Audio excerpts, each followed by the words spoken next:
guys, before I start my video, as I start pretty much all my videos, message to our vets. Vets, there's a place for you here. We love you. Never stop fighting the good fight. Regarding hashtag 22 a day, 22 veterans take their own lives. It's a horrible statistic, and all we can do is grow awareness to that statistic on this channel. Hey, welcome everybody. This is Joe from Steel Forge and Fire Sword and Knife. I'm coming to you from my webcam today because I just did not feel like setting up all my camera equipment, so I hope the quality is okay. I'm bringing you guys here out tonight for the reason it's actually a VR to Scab at CHOIRBOYZ Cutlery. At one of the last Blade Talks, we were discussing this guy, the Cold Steel Leatherneck Tanto, and he had we came into a discussion as far as this knife was concerned, and he noticed that he did some testing on the knife, and he had some chips that developed on the blade. He was able to go back and fix it, and then chips again showed up on the blade. So he's thinking maybe the D2 wasn't tempered right, or something is just not right on the knife. And then he also recalled that some other people had complained about chipping on the edge of the D2. Now, I haven't really put this through a torture test yet. Let me bring it through its paces and test the edge myself to see if it is an ongoing problem with the D2 steel on this Leatherneck Tanto from Cold Steel, or if it was just maybe a couple batches that weren't that good. So what I did was while I was actually reviewing the Preacher, I brought this guy along with me, and I did some cutting with it on some pressurized wood, some 2x6 pressurized wood. Inside joke. So, so I actually did some tests on it, and I'm going to show you those tests now, and let's see what happens, shall we? All right, guys. So before we get into the testing the edge, just want to give you a little brief overlook of this Cold Steel Leatherneck Tanto. Comes in a really nice Kydex sheet. Cold Steel actually named it the Secure X or something like that. It actually says it on the sheet there. But it is a really nice looking Kydex sheet. Keeps the knife very secure. Won't accidentally come out. You have to it clicks into place. And there's the handle. I actually thought that from first holding the handle, I thought it was comfortable, but I felt like with maybe some real use, there were maybe some hot spots.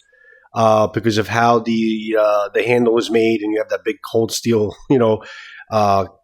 billboard that's on there that a lot of people don't like, but doesn't bother me that much. It just goes with the whole motif of the knife, I guess. But I thought that it kind of would bite into my hand with all the ridges that are in there. But it was actually amazingly comfortable, even after slamming it into the wood and doing whatever I had to do with it to test the edge. It felt very comfortable, very balanced in the hand. It's not a very heavy knife.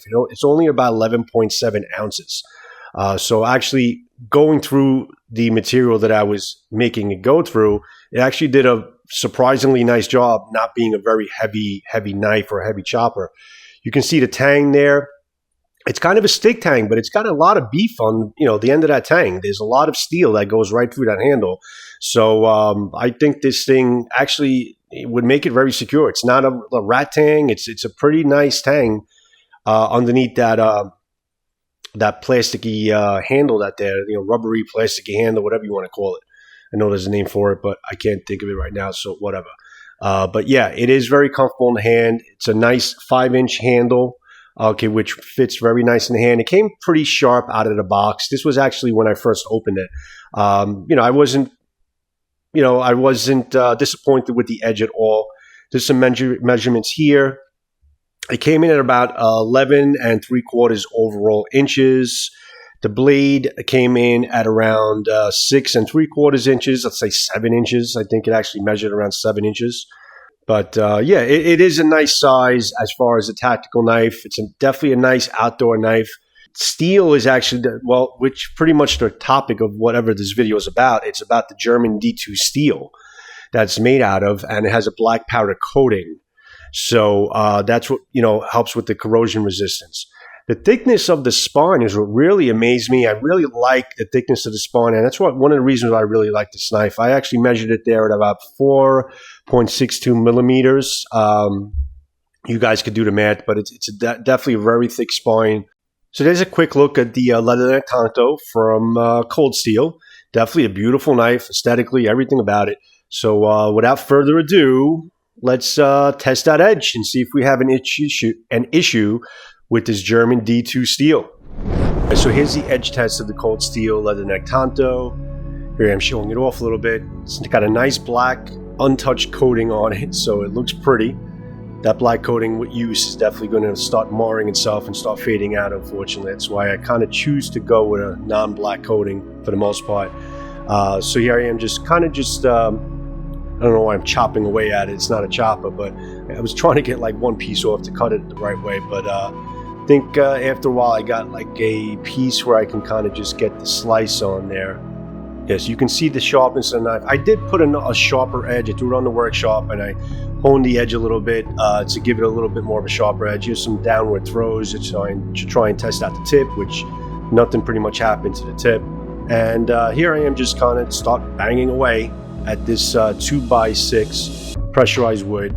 And while I'm trying to make some work at it, you can see the bites that it's taking. It's taking some really good bites. For a light knife at 11.7 ounces, it actually really has some great bites. You know, I had to put a little more work into getting it in there. I had to put more force into it because it doesn't have to weight, but it was really getting some nice bites into this wood. So I really, as you could tell, guys, I wasn't holding back. I'm trying to really test out the edge, see what it can do. Obviously, you're not going to be banging away at a knife like this, but I really wanted to see if there was a problem with the D2. So while you guys are seeing me, you know, hack away at this, a couple honorable mentions, guys. As I always mention in all my videos, CHOIRBOYZ Cutlery. He's trying to march to 5,000. Let's get behind good old Scab and put a link to all of these guys that I'm kind of mentioning now on the description. So please don't leave the description without checking these guys out if you're not subbed. Donnie B all day is trying to get to 10,000. There's some sweet giveaways that the whole community is doing when he gets to his 10,000 subs. So definitely get behind Donnie. These are fellas that really do support every single video that I put out. They always make it their business to watch and comment and like all of my stuff, and I sincerely appreciate them. And I'm not just shouting them out because of that. They have great content within the sword and knife world. So I want you to enjoy their YouTube content just as much as I enjoy it.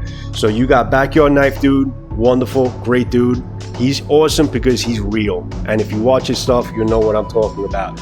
Shredded Knife Reviews, always a favorite, great family of knives. Samurai Byrd, great cutter, great lover of katana, makes his own stuff. You're gonna love his stuff. He has under 100 subs, guys. We have to get him up.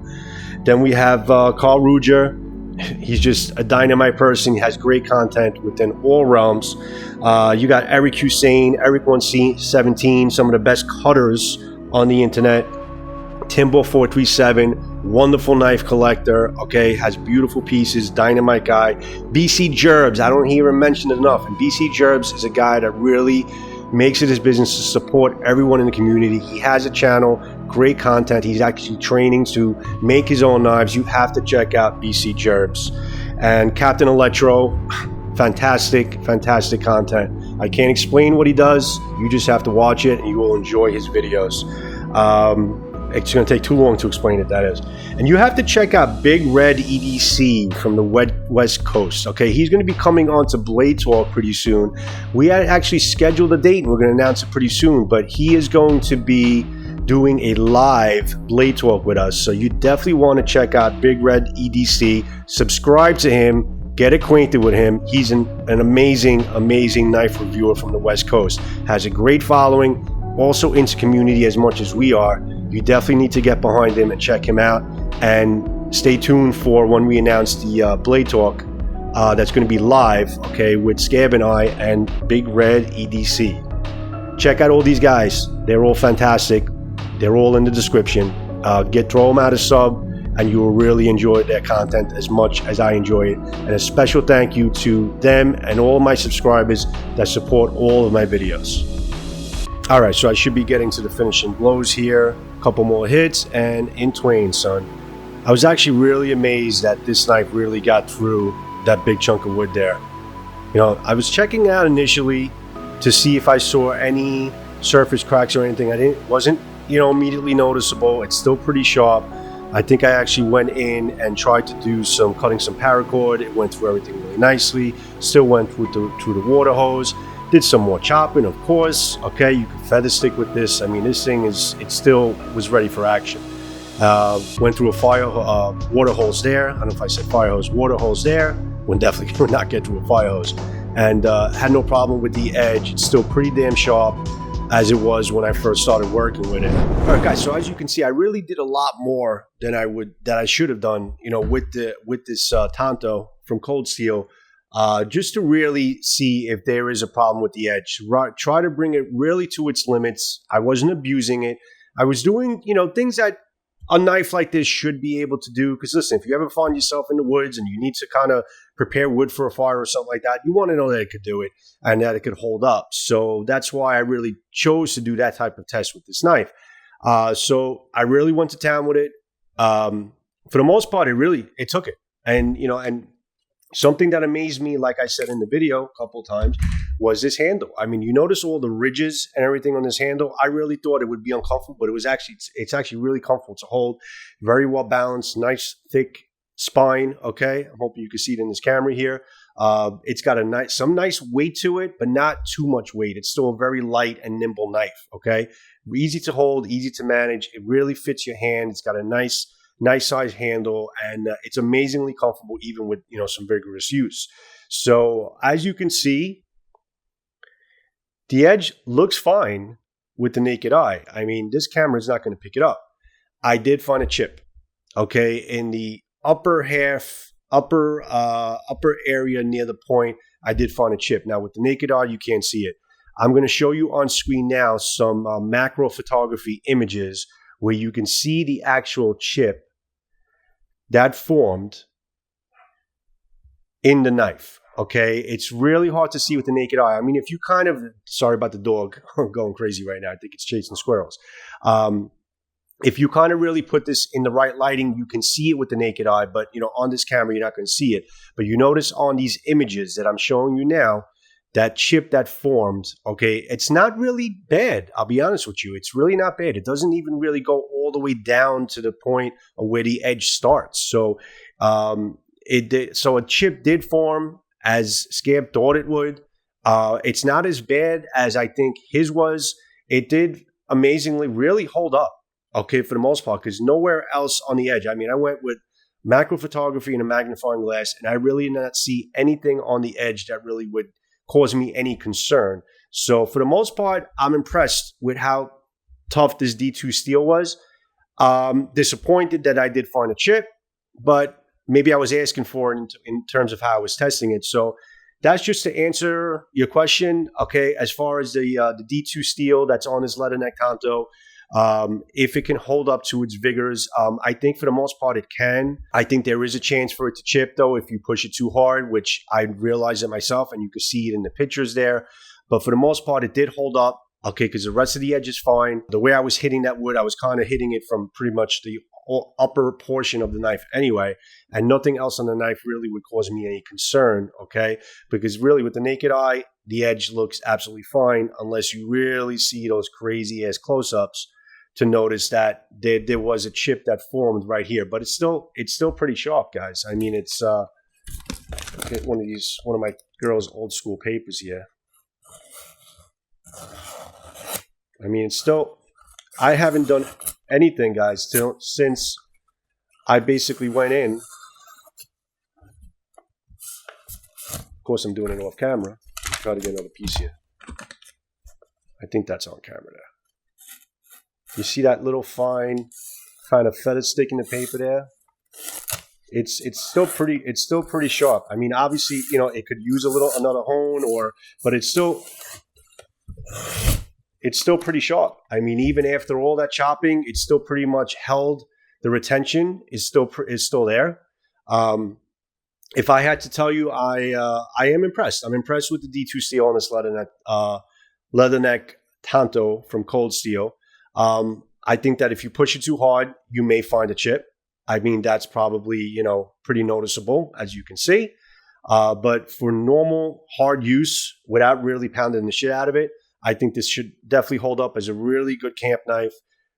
Corrosion resistance is there. The tacticality is there in terms of the wonderful sheet that it comes in and stuff.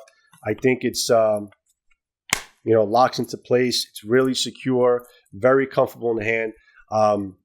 So in terms of the D2, I think it's fine, but I think if you push it too hard, you will find a chip. So hopefully that helps out the guys that are wondering about the Leatherneck Tanto. And that kind of concludes my video, guys. Thanks for watching. I hope you enjoyed it. I hope you got something out of it. Really appreciate it. Peace out to everyone. Thank you for joining me. This is Joe, Steel Forge and Fire. If you're not subbed, guys, you really help me out if you're a passive buyer. If you can sub my channel, I'm really trying to grow. Trying to go to a new height so I can really continue to give you the quality videos and the content. I got some new katana coming in that I'm very excited about from a company I've never dealt with before. Those are actually, I just got a shipment confirmation, so those are coming in shortly. So that's going to be exciting. I'm really looking forward to checking those out. And a couple of things down the corner, guys. Great blade talks coming in. We got 3 amazing blade talks in a row coming in with Scab that is going to be airing on my channel, which I explained to you. Again, I appreciate all my subs. Check out my description for the guys I left in there, guys. I left links to some great channels. Definitely check them out. This is Joe again. Peace out, everybody, and have a great day or evening, depending on when you're watching it, guys. Love you guys. Peace out. Take care.